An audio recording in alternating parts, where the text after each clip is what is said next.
So today is August 18th, 2012. Okay, we've been studying over the past few weeks Majjhima Nikaya Sutta number 77. This is called the greater or longer discourse to Sakuludayi, Mahasahaludayi Sutta. And the theme of this sutta is the reasons why the Buddha's disciples have respect for him and live in dependence on him. And first the Buddha had asked Sakuludayi that question, what his opinion was, and Sakuludayi mentioned 5 ascetic characteristics. But the Buddha then explained that if his disciples were venerating him because of these ascetic practices, then they should have more veneration for some of the other disciples rather than the Buddha, because these disciples practiced these ascetic qualities more vigorously than the Buddha did.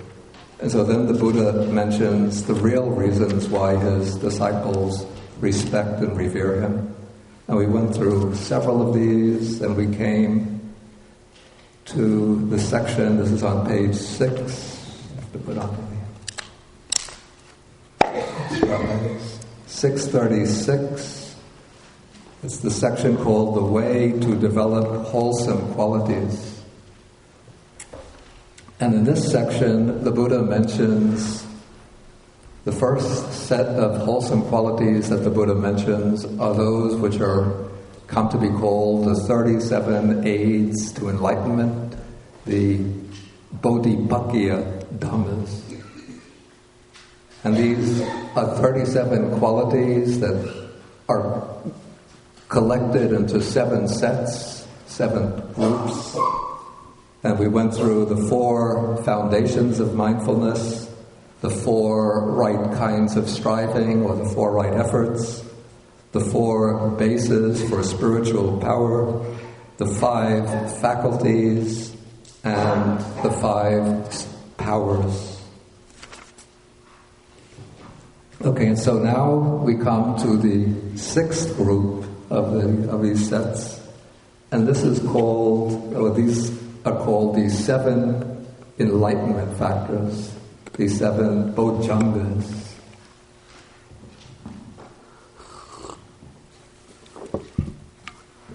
The word bojjhanga, it's a compound.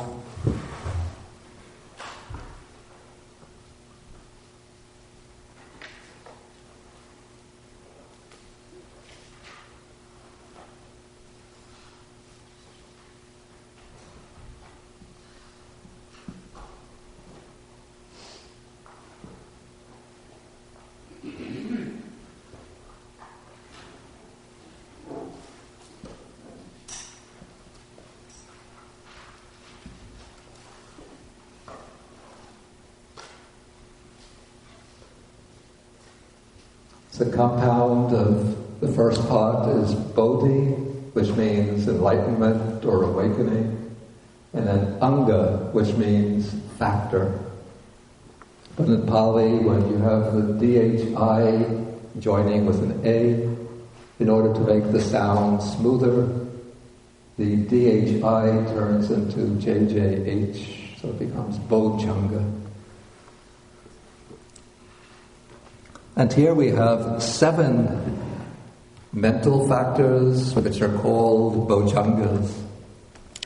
So we could just first read through the passage, then I'll give explanation of it. So the Buddha is speaking to Udayi, and he says, I have proclaimed to my disciples the way to develop the 7 enlightenment factors. And here a bhikkhu develops the mindfulness enlightenment factor, which is supported by seclusion, dispassion, and cessation, and results in relinquishment. Then he develops the investigation of states, or the investigation of dharmas, phenomena enlightenment factor, the energy enlightenment factor, the rapture enlightenment factor, the tranquility enlightenment factor, the concentration enlightenment factor, the equanimity enlightenment factor, which is supported by seclusion, dispassion, and cessation, and results in relinquishment. So that descriptive phrase, supported by seclusion, dispassion, and cessation, and resulting in relinquishment, that goes together with each of the enlightenment factors. And so if we just take the 7 enlightenment factors themselves, just as abstract qualities, they're mindfulness, investigation, energy, rapture, tranquility, concentration, and equanimity.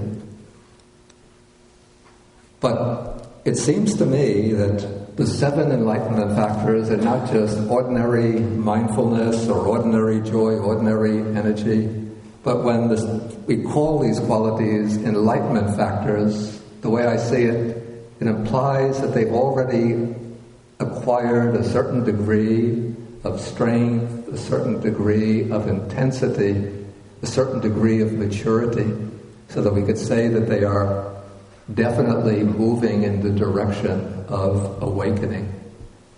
You know, when we practice in our day-to-day life or our daily meditation practice, we try to cultivate mindfulness.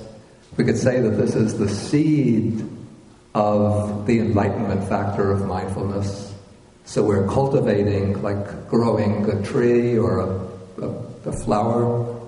You know, when you plant the seeds of the flower and then you're giving them water every day, maybe putting some fertilizer into the soil to help the flowers grow. In a way, you could say you're growing a flower, but until the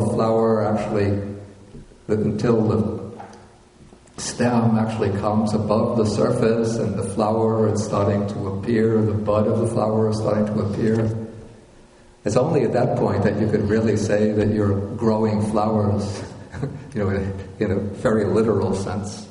So it's like this with the bojjhangas or enlightenment factors. You know, whenever we practice mindfulness, effort, investigation, and so on, we're creating, or let's say we're cultivating the seeds of the enlightenment factors, but it's only when these factors become strong and dominant forces within the mind that they really become, in the proper sense, enlightenment factors. And I think it's to underscore that point that the Buddha, and we find this repeatedly in the texts when the enlightenment factors are described, very, very often they have this descriptive phrase attached to them. So it's said that they are supported by or based upon seclusion, dispassion, and cessation. In Pali, this is viveka, nisita, and it's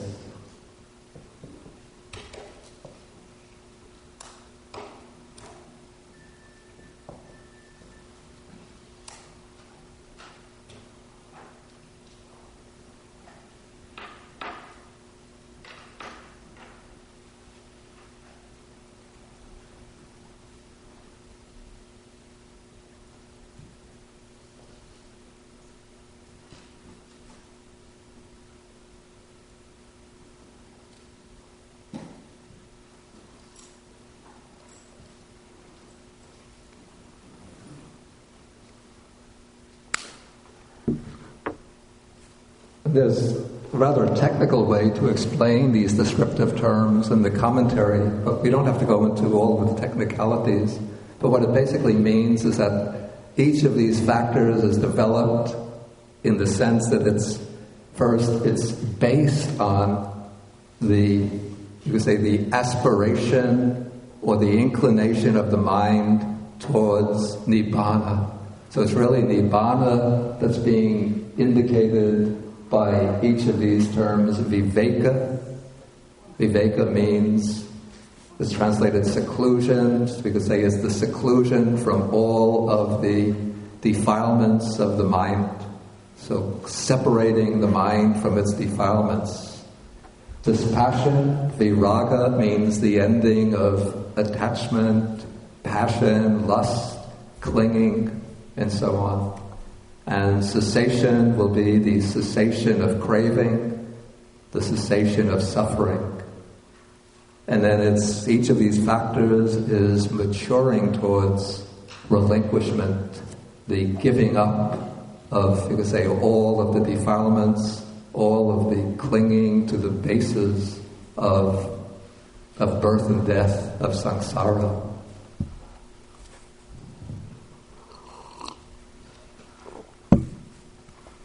And it's interesting that the enlightenment factors are laid out here in a particular order.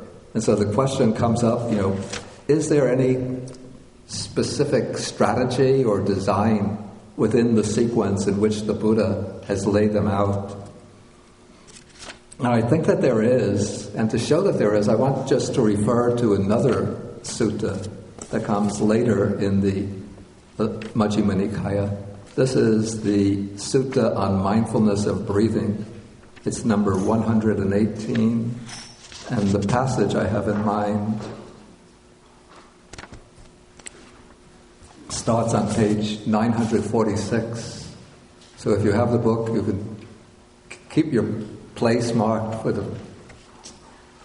Sutta number 77, but just jump ahead to page 946.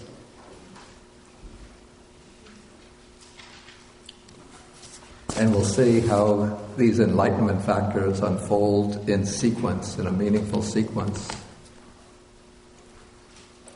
Here the Buddha is speaking about first he's spoken about mindfulness of breathing, and then he's explained how the development through the 16 phases or 16 aspects of mindfulness of breathing brings about the development of the 4 Satipatthanas, the 4 foundations of mindfulness. And now he's going to explain how developing the 4 foundations of mindfulness brings about the development of the 7 enlightenment factors. So he says, if you don't have the book, don't worry, because I'm going to read the passage. So he says, how do the 4 foundations of mindfulness, developed and cultivated, fulfill these 7 enlightenment factors? And you see, it's when the 4 foundations of mindfulness are developed and cultivated, not just at the beginning stage, but when those 4 foundations of mindfulness gain some potency, some strength through practice, that they start to activate these 7 enlightenment factors.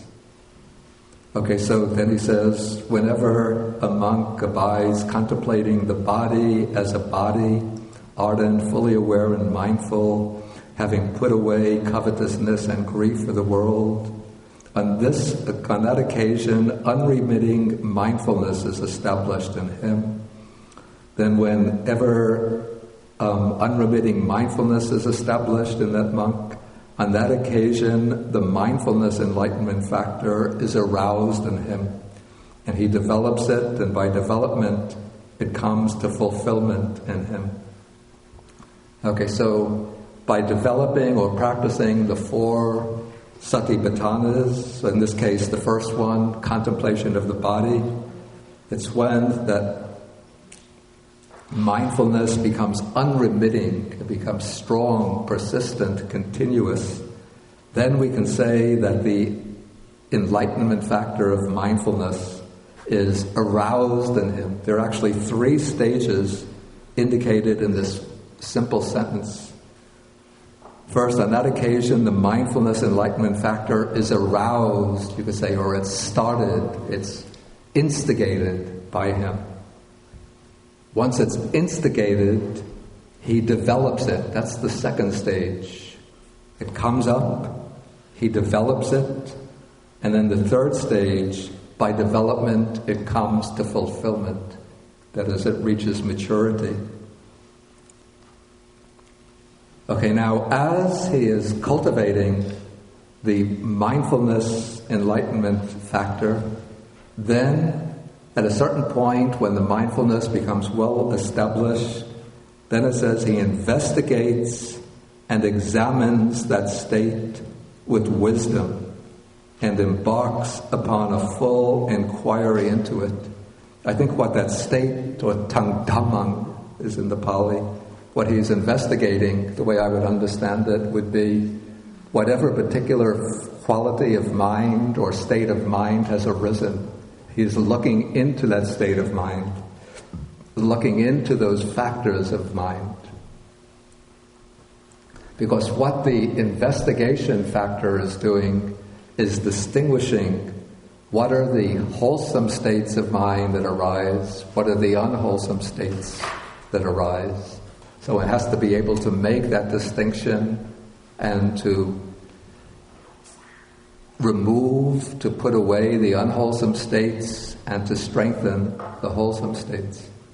Is the video playing? Is the video on?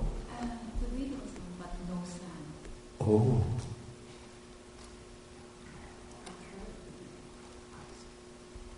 Can you tell now whether there's sound?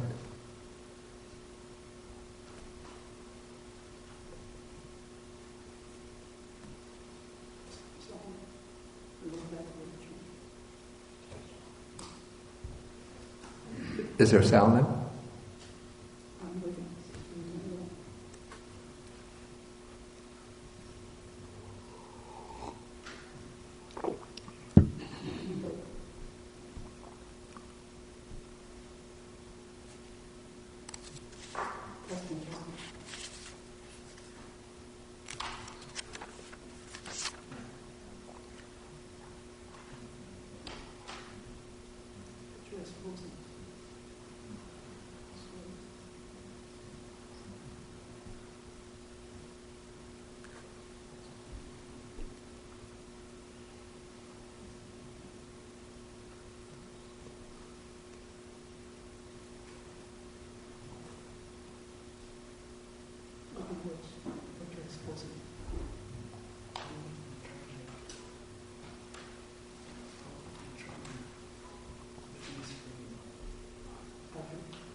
Is it going? What has to be done to make it go?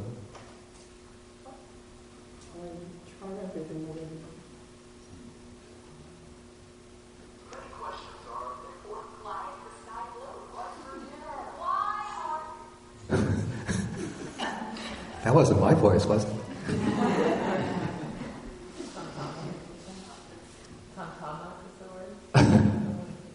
Don't be scared, Mara.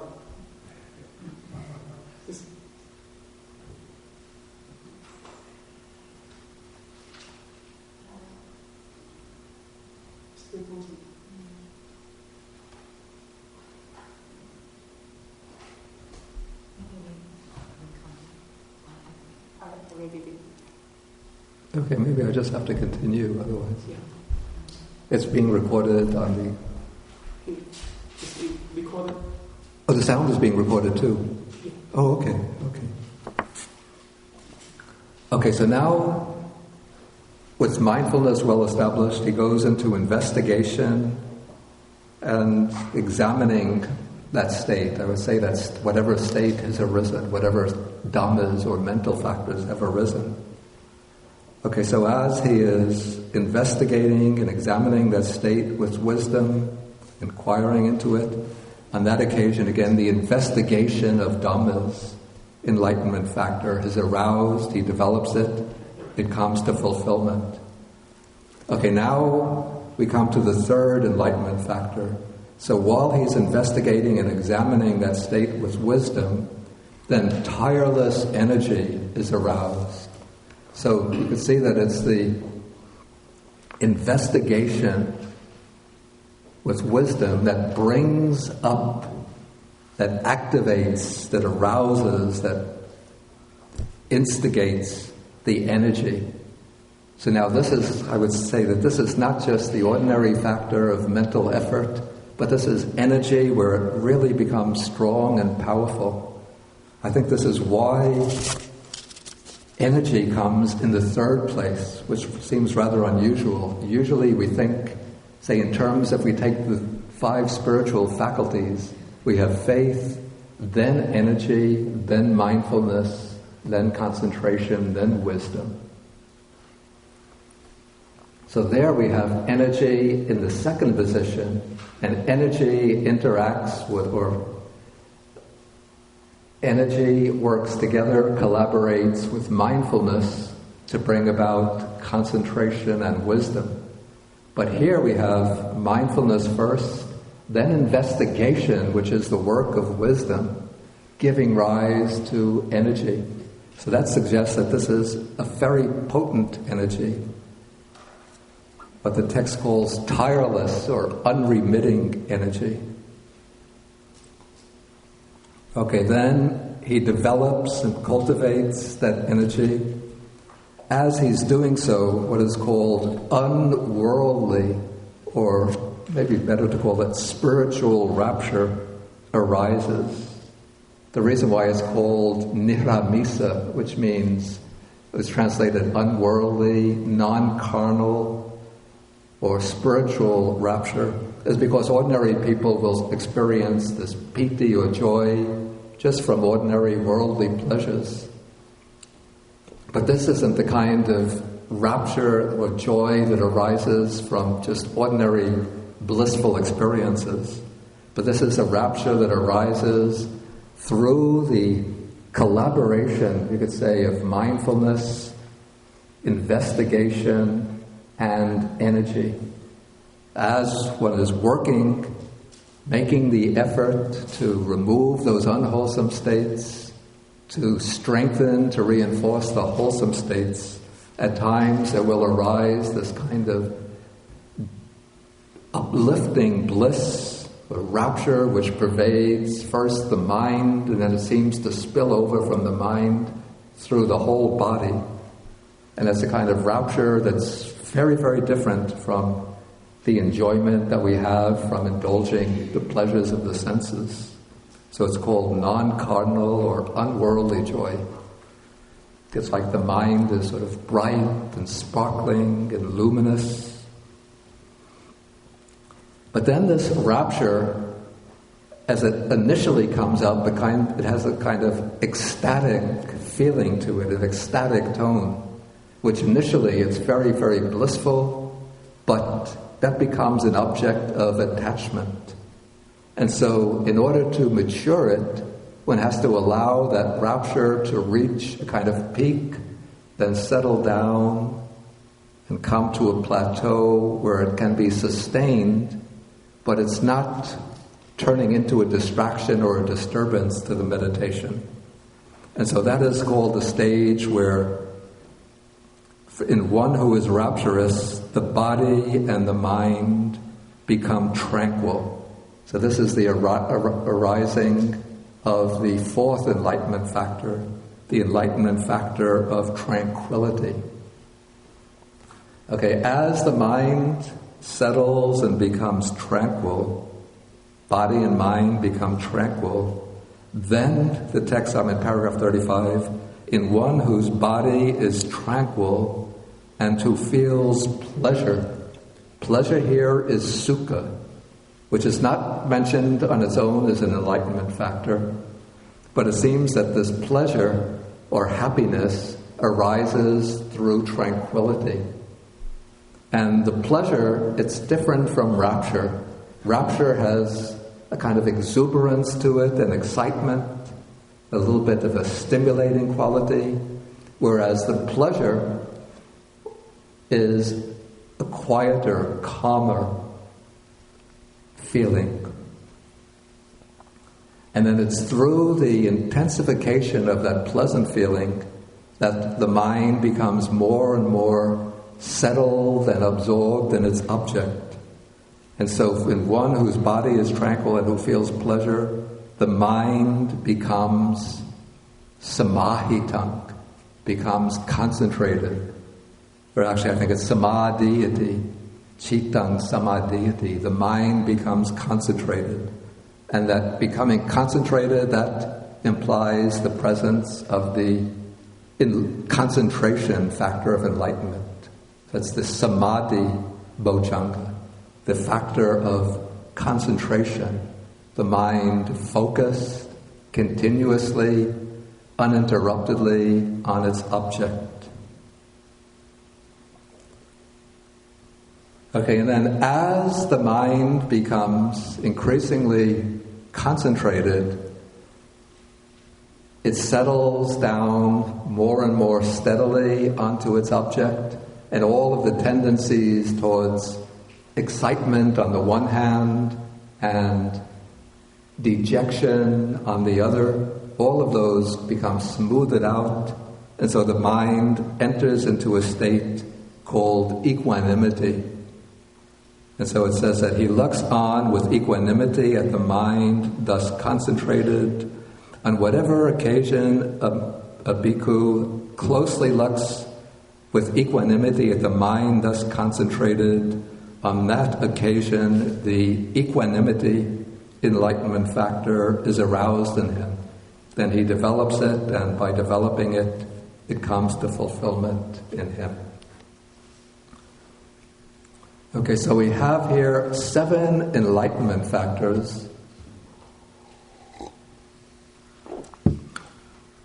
And in a sutta that comes in the Samyutta Nikaya, the Buddha divides these 7 enlightenment factors into 2 classes, 2 groups. One of them is the group, we could say it's the stimulating group of enlightenment factors. The other is the set of tranquilizing enlightenment factors. So let's go through them and see, maybe we could try to figure out which factors belong in which category. Okay, first we take the stimulating or arousing enlightenment factors. Anybody want to guess which factors will belong in that group?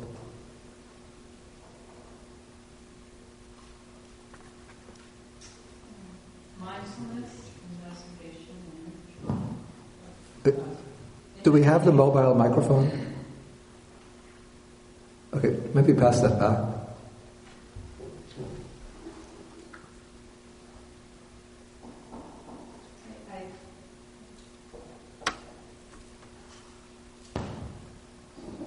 I think investigation, you said it was work.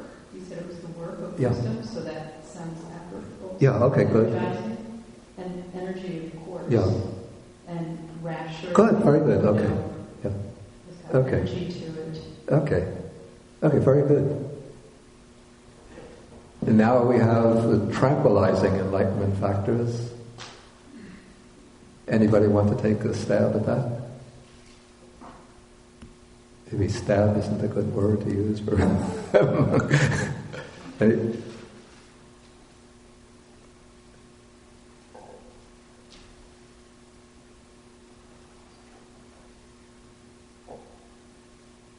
Certainly we can get the first one, the tranquilizing enlightenment factors. Tranquility, Yeah. concentration, equanimity. Right. Okay, so we have 3 stimulating or arousing enlightenment factors, 3 tranquilizing enlightenment factors. So we have 6 enlightenment factors, and there's one more enlightenment factor. What is that one? Where does that belong? Investigation. No, we have investigation in the stimulating factors. Yeah, and where does mindfulness go?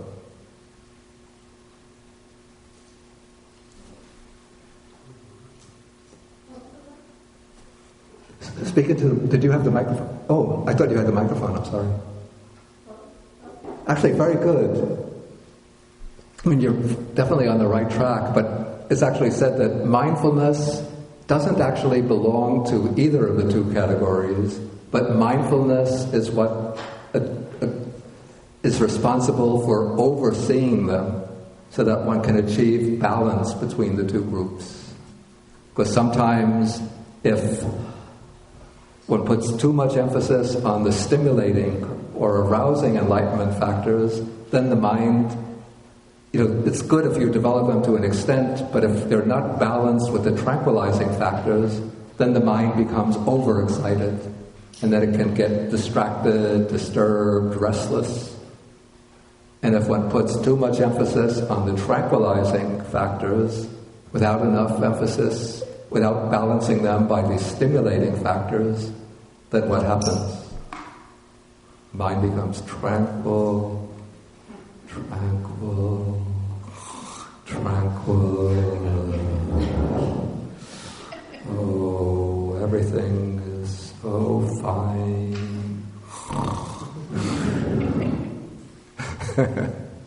So one the mind becomes drowsy and sluggish, can fall asleep.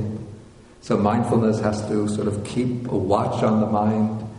And if one sees too much excitement, too much stimulation, bring the mind down to tranquility. Too much tranquility, then one has to do something to arouse the mind. So the Buddha, he uses, to illustrate this process, he uses a simile about somebody who wants to make a fire, and he wants to get the fire to burn evenly. So if he's building up the fire, initially he has to start by putting, say, leaves, and in our time we would use pieces of paper, wooden chips. But if the fire is blazing up nicely, and he just keeps on adding wooden chips and logs and pieces of leaves to it, and maybe sprinkling the gasoline onto the fire, what's going to happen to the fire? It'll just blaze up and get out of control. So when the fire is getting too big, too powerful, then he has to sprinkle water on it and maybe throw some sand on it, and that will make the fire settle down. So this is like when one is developing the stimulating or arousing factors. If the mind is too excited, then one has to calm it down through the tranquilizing factors. That's like putting the sand or the wet leaves onto the fire. Then why are they in the order that they're in with the three arousing factors coming before? Take the microphone. Yeah. Why then are they?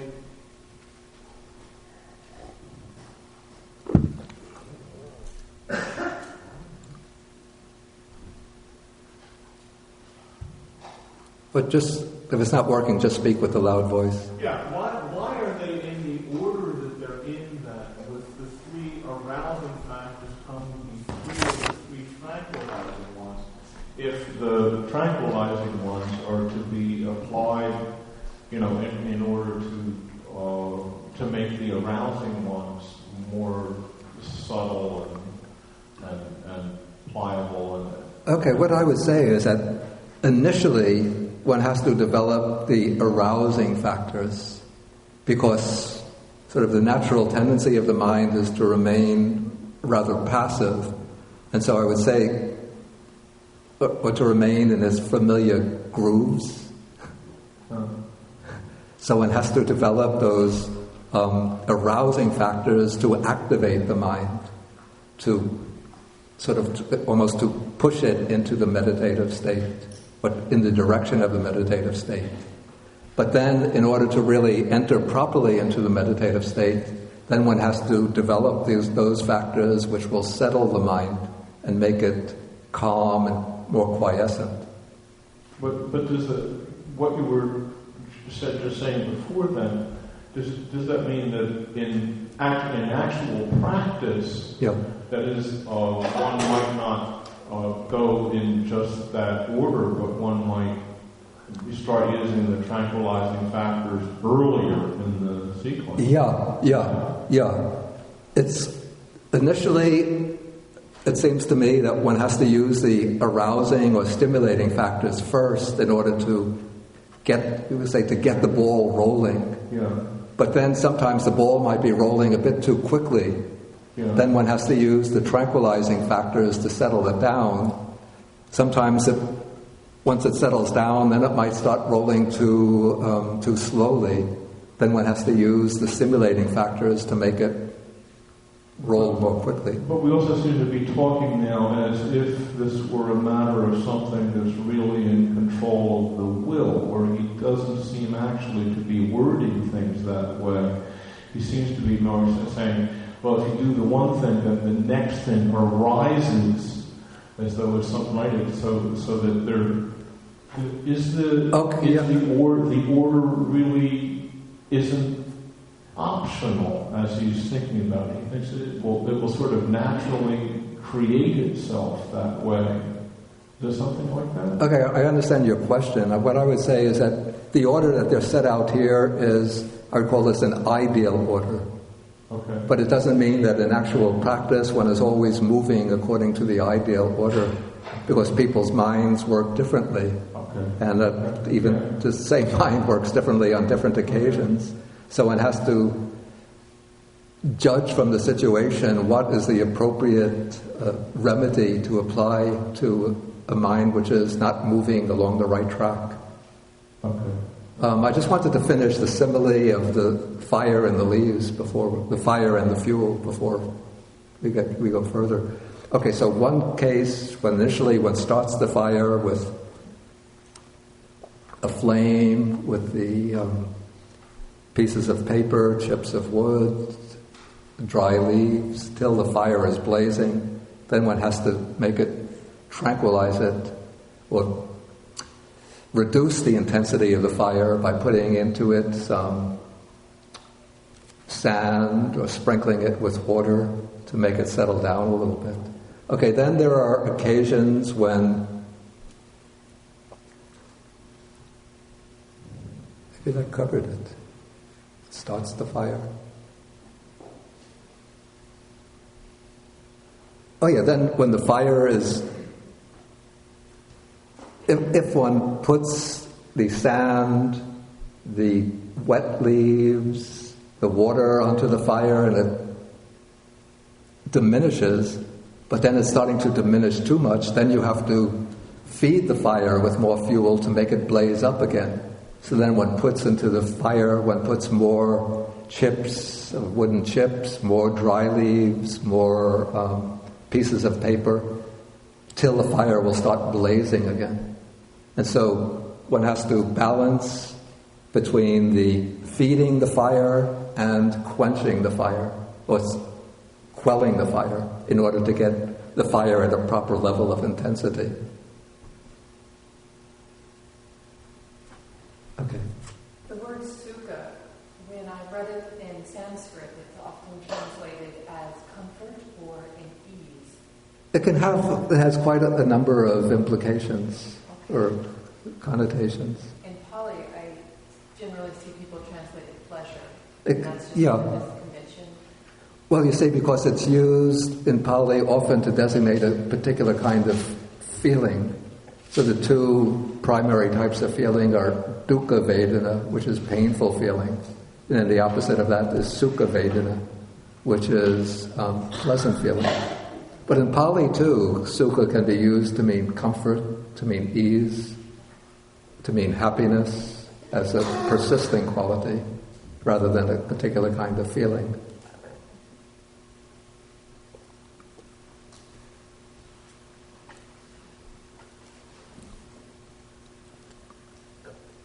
Okay, any questions now? Any further questions on the 7 factors of enlightenment?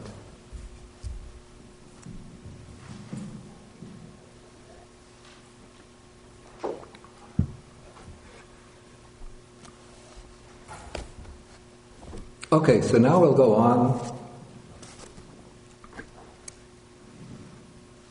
amongst the aids to enlightenment that the Buddha is speaking about. We come to the Noble Eightfold Path. So this is the last group of factors in the 37 aids to enlightenment. So the Buddha says, again, Udayi, I have proclaimed to my disciples the way to develop the Noble Eightfold Path. Okay, and what is this? It's simply here a bhikkhu, a monk, it's really anybody, develops right view, right intention, right speech, right action, right livelihood, right effort, right mindfulness, and right concentration. Okay, here what we speak of as the Noble Eightfold Path is actually a set of 8 factors which join together to become like the primary drivers of the practice.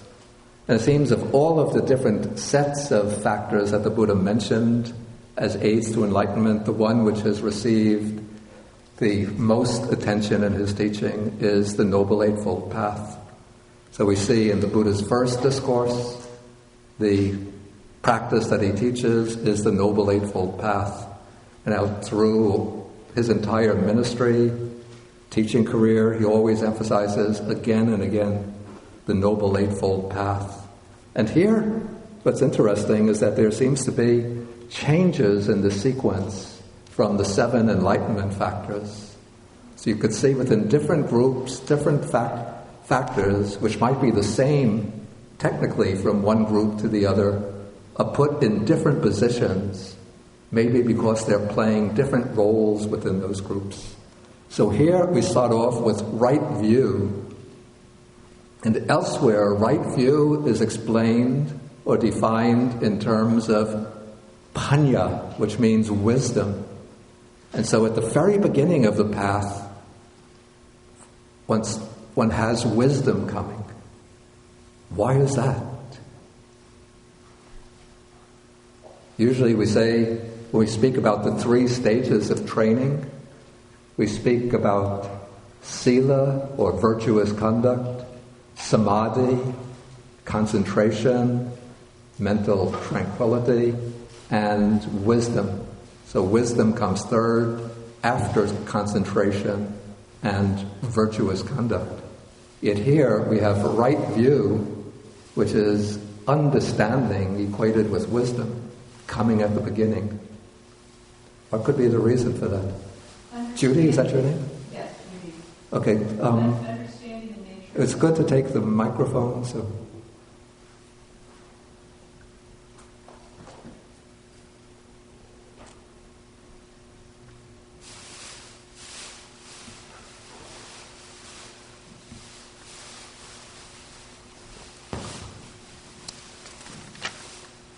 I think it's having to do with understanding the presence of suffering, that there's suffering. Mm-hmm. Okay, this is good, yeah.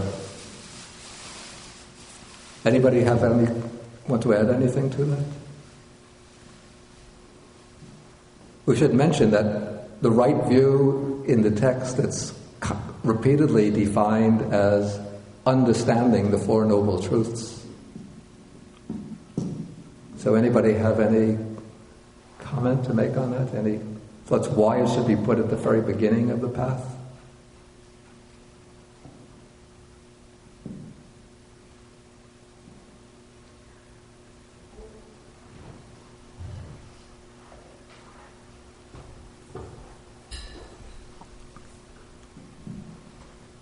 It's a base that conditions everything else that comes after it. Yeah, that's. I think that's basically the reason, that it's the right view, which I say that it is the eye of the path.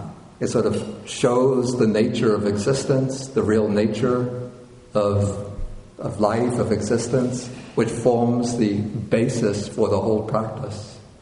So the right view, which comes at the beginning of the path, I would say, is not the penetrative wisdom. It's not the direct insight. That can only come after concentration. But to start the path, one needs what I call a conceptual understanding of these truths, of the Four Noble Truths. And among the Four Noble Truths is the Eightfold Path. So in order to practice the path, one has to have some understanding of the path. What is the path? What is the purpose? What is the framework within which the path is laid out and is moving?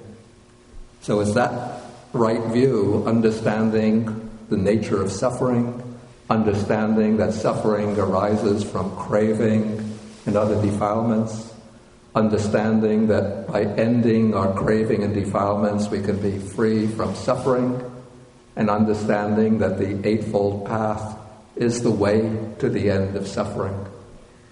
With that understanding, then one can develop the other factors of the path, and based on that understanding, all the other factors will then become part of the way leading to the end of suffering. Okay, so from right view, there comes the next factor of the path. This is called right intention, right purpose, right motivation. And the way right intention is always defined in the text, it's the intention towards desirelessness or non-sensuality, the intention of non-ill will, that sounds rather awkward, the intention of benevolence, of goodwill, of kindness towards others, and the intention of harmlessness, the intention not to inflict harm and suffering and injury on others. So the way I see it, that through right view, one gets the accurate, precise understanding of the nature of existence, and then based on that understanding, our volition changes, our intentions change, so that we see that it's craving that brings suffering to ourselves, so we have the intention of overcoming craving. That is the intention of desirelessness, of the intention of renunciation, of relinquishment. And then, again, through right view, we see that all other living beings are also subject to suffering. So based on that insight, then we develop the intention not to inflict harm and suffering on others. So that accounts for the intention of goodwill, to regard others with thoughts of kindness, of helpfulness, and the intention of non-injury, not to inflict harm and suffering on others. And so right view and right intentions, those two factors I see as being the forerunners of the Noble Eightfold Path. They're the kind of guides. Right view is the intellectual guide in the sense of what gives us the right understanding component, and right intention is more the guide in the engaged aspect of the mind. What gives us the right motivation, the proper motivation. Then with that proper motivation, then one undertakes initially the three factors that belong to virtuous conduct. That is right speech, right action, right livelihood.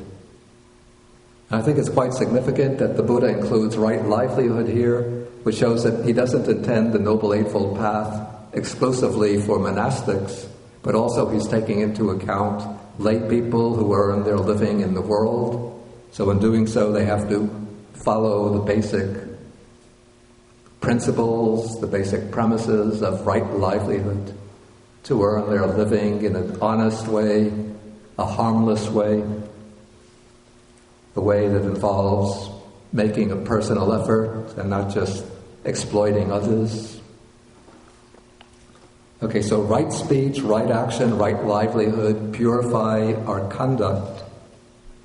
And then come the three factors which are involved with the cultivation or development of the mind.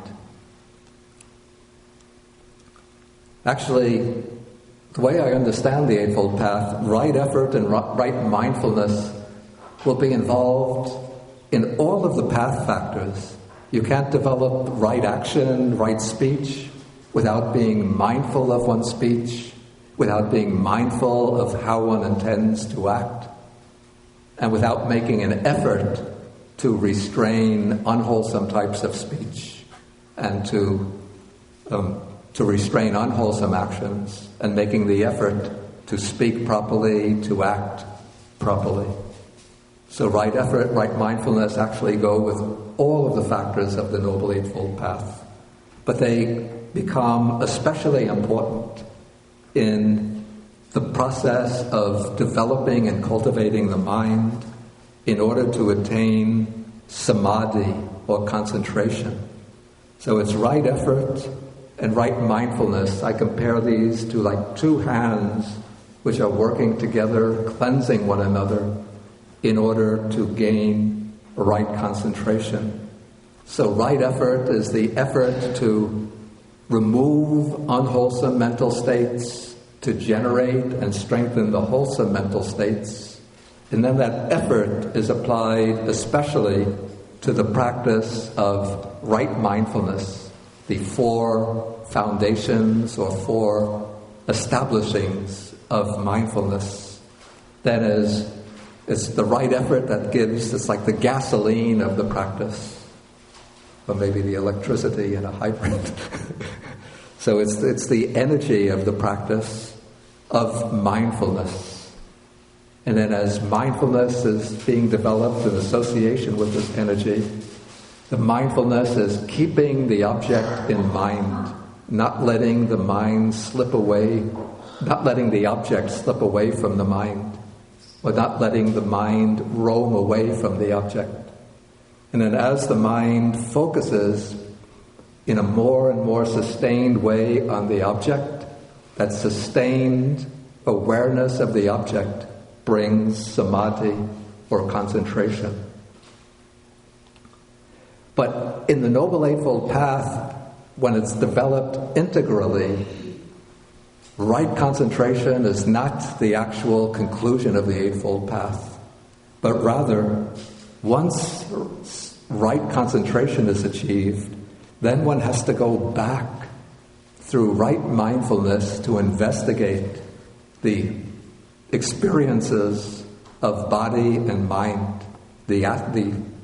One examines or investigates bodily and mental experience in order to see the true characteristics of one's own body and mind. Or in other words, what we call the five aggregates, the panchakanda, to investigate with the concentrated mind. One investigates the nature of physical form, the nature of feeling, the nature of perception, the nature of volitions, the nature of consciousness, in order to see their true nature. And then when one gains the insight into the conditioned nature of the five aggregates, when one sees them as impermanent, bound up with suffering, non-self, then there comes the higher level of right view. Now this is the right view of experiential insight. It's no longer just conceptual right view, no longer just intellectual understanding. But now one is seeing directly how all of these factors of existence are impermanent, arising and passing. Because they're arising and passing, there's no permanent happiness or security in them. And because they're impermanent and unstable, we cannot take them as a true self, truly enduring self. Okay, so these are the 8 factors of the Noble Eightfold Path. Maybe I'll ask now whether we have any questions.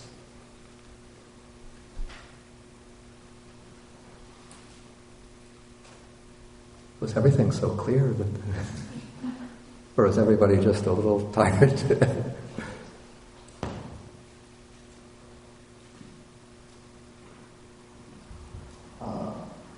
You said samadhi is concentration, or is it tranquility? So we usually translate samadhi as concentration, It means the bringing together or collecting of the mind on one object. But together with concentration, the mind becomes tranquil. So we can also say that the mind in samadhi is a tranquil mind. So tranquility exists within samadhi.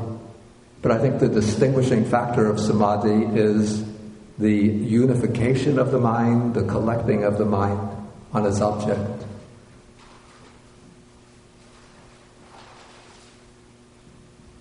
Also, then does it lead to jhanas?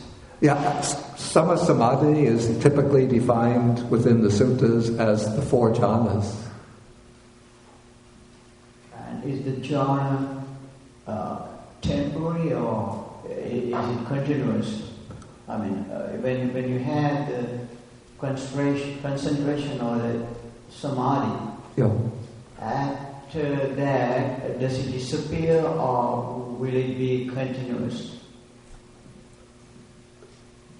As long as one is sitting in the samadhi, then the jhana will be continuous. But at a certain time, one has to come out. One has to come out from the samadhi, and then one comes out from the jhana. So in that sense, it's not continuous. When the meditator, he might make a determination to, if he's mastered the jhanas, he might determine, I'm going to enter into the 4th jhana for 1 hour. So he'll sit there for 1 hour, but at the end of the 1 hour, then he'll have to get up and go about doing some other things. It's not that when he gets up to go bathing, to go to eat his meal, to take a walk, that he's in jhana on those occasions.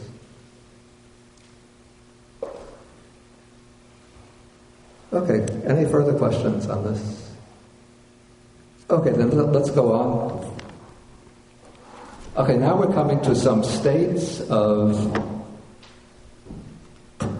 some groups of practices which haven't received very much attention within the continuing, say, the Theravada tradition. We find them in the suttas, but they're usually not spoken of in any detail in later texts. And it's a little bit unclear exactly what is meant by some of them.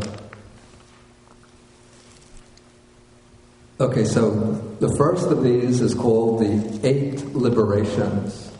And now I have to explain here that the word that's translated liberation here, vimoksha, doesn't mean liberation in the sense of being liberated from samsara. It's not identical with vimutti, which usually means, especially akupa, unshakable liberation. That means complete freedom from birth and death, from samsara.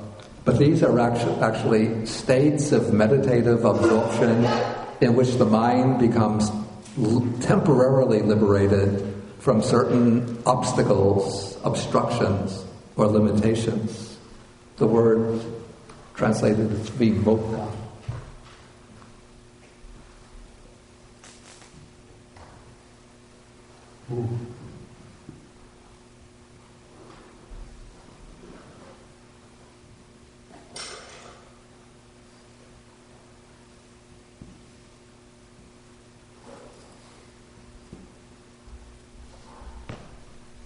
And the word that is usually used to designate, we call final or ultimate liberation, is vimutti. Both words come from the same verbal root, and we also get the word used more often in Vedanta or Hinduism. Also, it's from the same root, moksha. It's really, moksha is just the Sanskritized form of Pali mokkha. And vimoksha means intensified or strong liberation.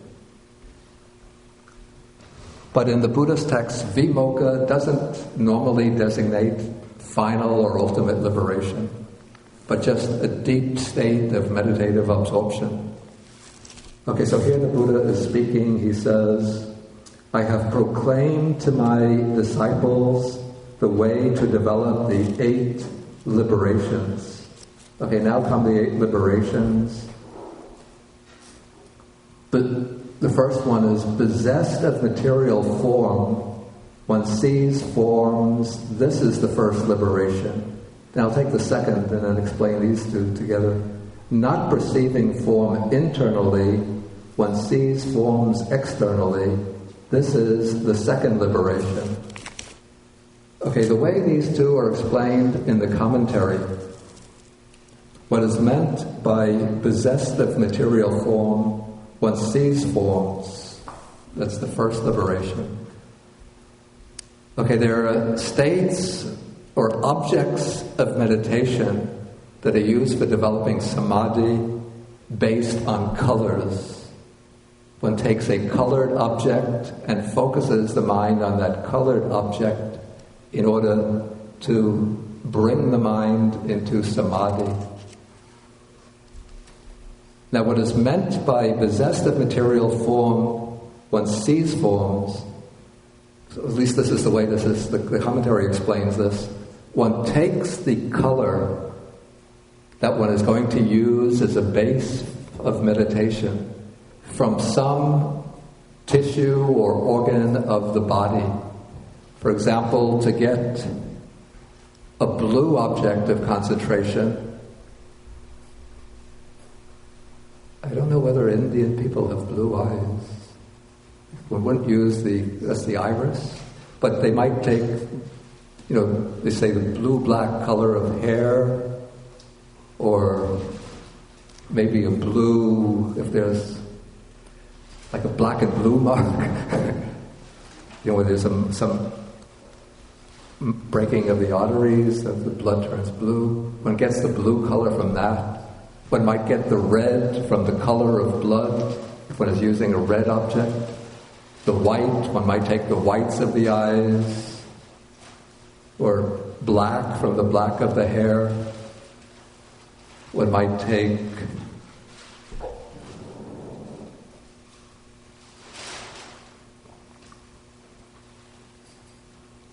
some other color.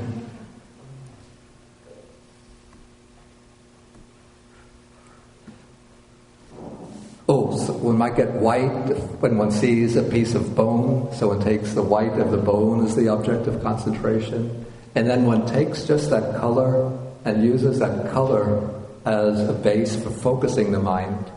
And then based on that bodily tissue that one took as the object of concentration, then one will see inwardly some visualized form, and then that form that one sees through mental visualization, that becomes the object of absorption. So that is what is meant by possessed of material form, one sees forms. Okay, the second is not perceiving form internally, one sees form externally.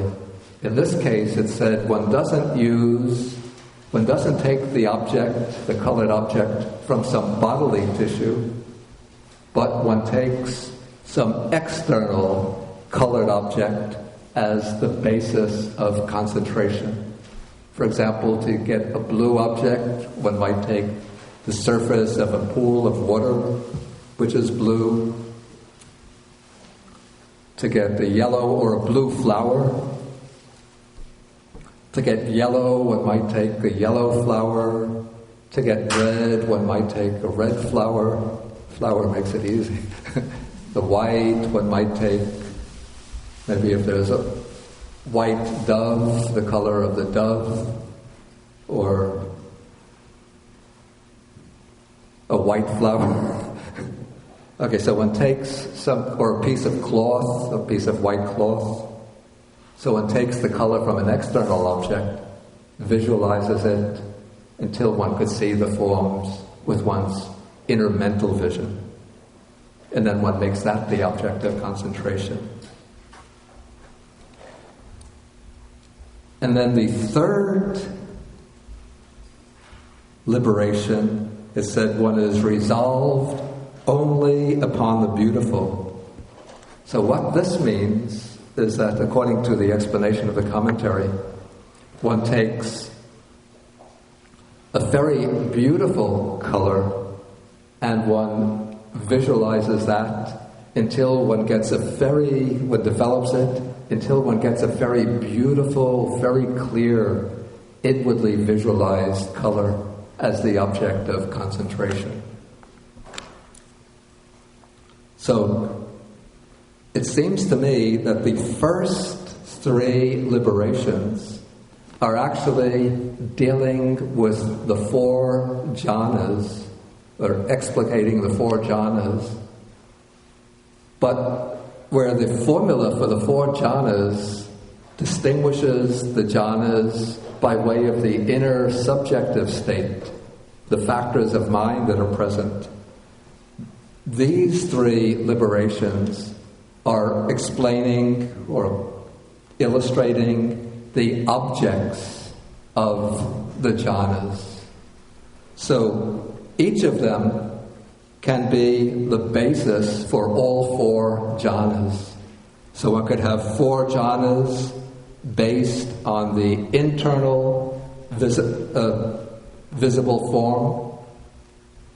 One could have the 4 jhanas based upon this external form, and one can have the 4 jhanas based upon this exceptionally beautiful colored form that one sees.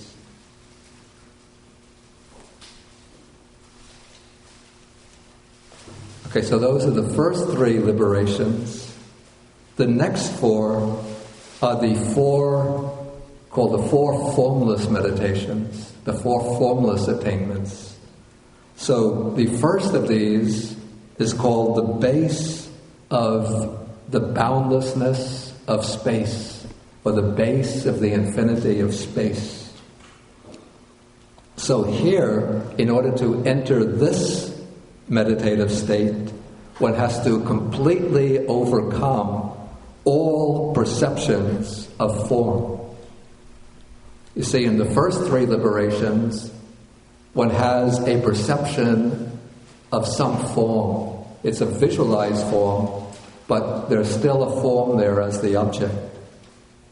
But now, with the base of infinite space, it says one completely surmounts perceptions of form. Then perceptions of sensory impact disappear. So there's no perception through the impact on the senses, not even on the inner visual sense. Then there's no attention to perception of diversity, of all of the diversified objects of the senses, but instead one is just aware that space is infinite, and so one enters and dwells in the base of the infinity of space. That's the 4th liberation. Then, going beyond infinite space, you see, when one is aware of infinite space, there is a consciousness that's aware of infinite space. And so one can reflect back on that consciousness that's aware of infinite space, and then one becomes aware that consciousness, the range of consciousness, is infinite. So that becomes the base of the infinity of consciousness. Then one could attend to the fact that within that infinite consciousness, there is no impediment, no obstruction. It's like a pure infinity. So that becomes then the base of nothingness. And then going beyond the base of nothingness, one comes to a state which is so subtle that it's said that one could neither say that perception is present nor absent. This is called the base of neither perception nor non-perception. Okay, now it has to be pointed out that all of these states that have been described here, these first 7 liberations, are not stages of what we would call realization through wisdom. They're not stages attained through insight, but they are just very deep stages of meditative absorption. The Buddha had practiced these before his enlightenment, and he retained them in his teaching, but he didn't make them mandatory for the attainment of enlightenment. Because they don't let's say that they can be used as a base or a support for developing wisdom, but on their own, they don't imply the presence of wisdom. Okay, the eighth liberation, this is a meditative attainment. It's called the base of, this goes beyond the base of neither perception nor non-perception, and this is called the attainment of the cessation of perception and feeling. This is a state in which perception and feeling completely stop, completely end within that attainment. And this is said to be a state. To enter that, one has to bring together samadhi and wisdom. And it's said that this state is accessible only to non-returners and to arahats, not to other people. So this is a state that requires the attainment, or requires the development of wisdom. Okay, so these are the 8 liberations.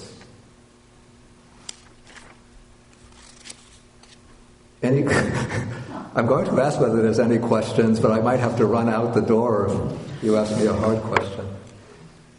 Okay, Richard, you can take the microphone. What's a base? Okay, that's a good question. What is meant by a base?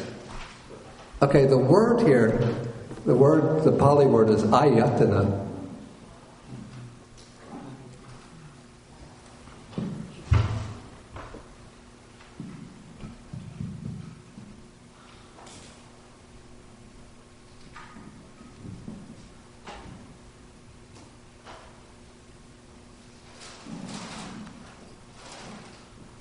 And it's a word that's used very often in the Buddhist texts in different contexts with somewhat different shades of meaning. In reference to these meditative attainments, I would say that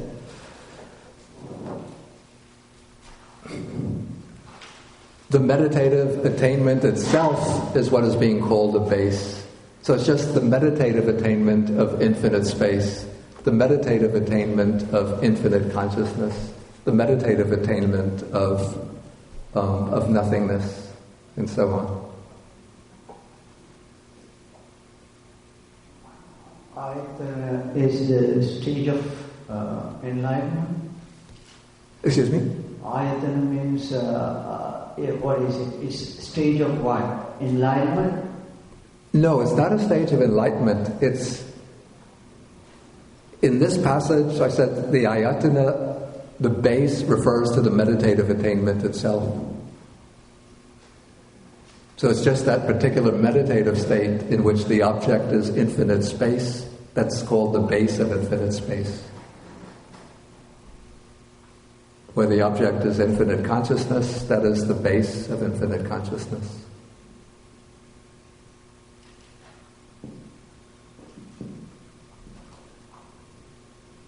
Okay, Barbara. Can you say a little bit more about this awareness that there is nothing? It seems the way it's put here, it seems to go beyond the emptiness teaching. More on what that really means. Yeah, it's not, the nothing here has no relation to emptiness or shunyata. It's not the same word, and it's not referring to shunyata as the aspect of the absence of intrinsic nature or self-nature.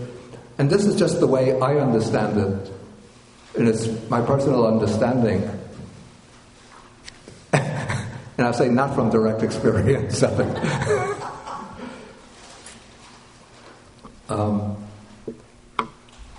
Okay, the text uses the word not. Aware there is nothing, nati kincha.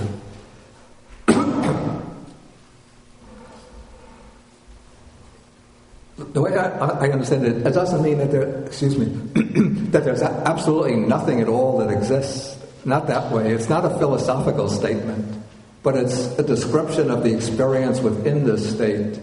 Okay, first the meditator goes into the base of infinite, first the base of infinite space, then the base of infinite consciousness, Okay, then within the base of infinite consciousness, sort of one reflects back on that state, and one finds that within this infinite consciousness, there's nothing to get a grip on, so to speak, in the sense of that there's no obstruction, but this consciousness just seems to pervade everything infinitely, and there's nothing obstructing it, no impediment, no obstruction to the infinite spread of consciousness.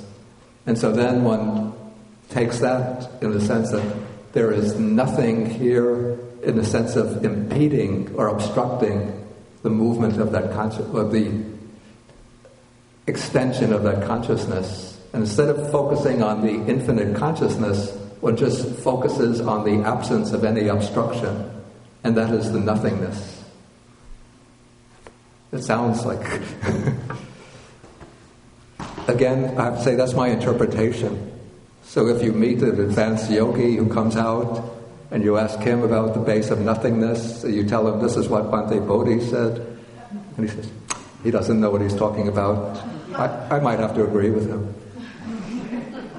I'm really surprised that the commentaries don't bring up anapanasati in the internal and external form, because the breath is that initial way to meet with internal form, and then that becomes suffusive, and it becomes a means, almost an elementary means for identifying with the external, and that erosion between the two becomes I'm very surprised to hear kasina, color kasina, being the basis of form here at the very outset. But that's the way they explain it. It's quite possible that, in the original way of practice, maybe mindfulness of breathing was taken to be one of these liberations. As a form, it seems like Satipatthana and Anapanasati were so emphasized by the Buddha. That form is both internal and external. So. Yeah, there is some truth in it, yeah.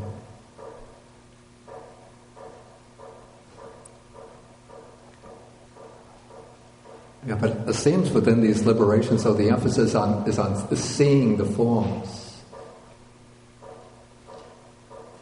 So it's the emphasis on getting an internal visualization of form, rather than focusing on the breath. Anyway, this is the way they explain it. Okay, I think we'll have to take the break now. We'll take a break for the lunch. And then after lunch we could come back, say 12:10, and then we can have some discussion, questions. Again, if somebody wants to get personal instruction for going into the base of nothingness, the base of neither perception nor non-perception, I think we could see about getting you a ticket to Burma or Thailand or Sri Lanka.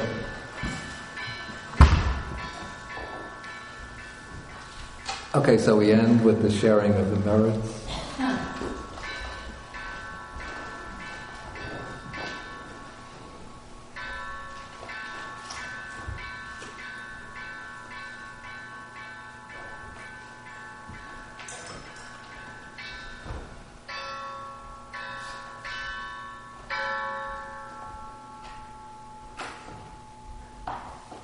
Okay, so we share the merits with the devas, the Buddhas or fear spirits, the Nagas, and with all beings, asking them to protect the Buddha's teaching, to protect the world, to protect ourselves and others.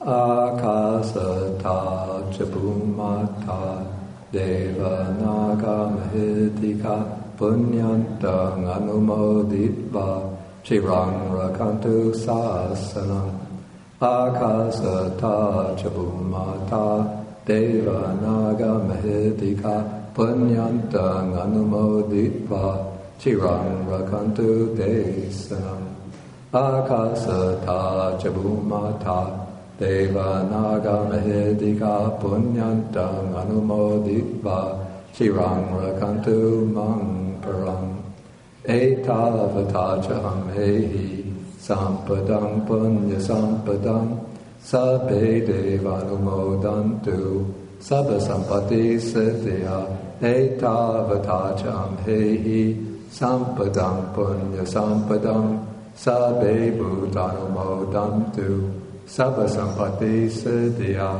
etavatachaham hehi padam punya sampadam sabbe sadanumodantu sabba sampati siddhya bhavagupadaya vichihetato etantare satakayupapanna rupiya rupicha asanya sanino dukkha pamuchantu pusantu nibbutting.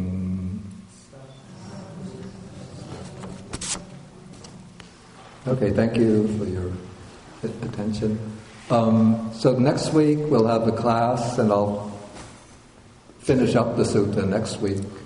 And I want to mention also that in 2 weeks from now there'll be I think it's a 3-day meditation retreat here. This will be, I think, Friday, Saturday, maybe 4 days, Friday, Saturday, Sunday, Monday. This will be a meditation retreat on mindfulness of breathing, aware anapanasati. So if you're interested to attend that, you can sign up. You'll see notices on some of the bulletin boards about it. And I think you have to contact the monastery is it by email? Or through the office, can they do it? Just go online. Go online, yeah. Okay. Okay, so we end with 3 half bows to the Buddha.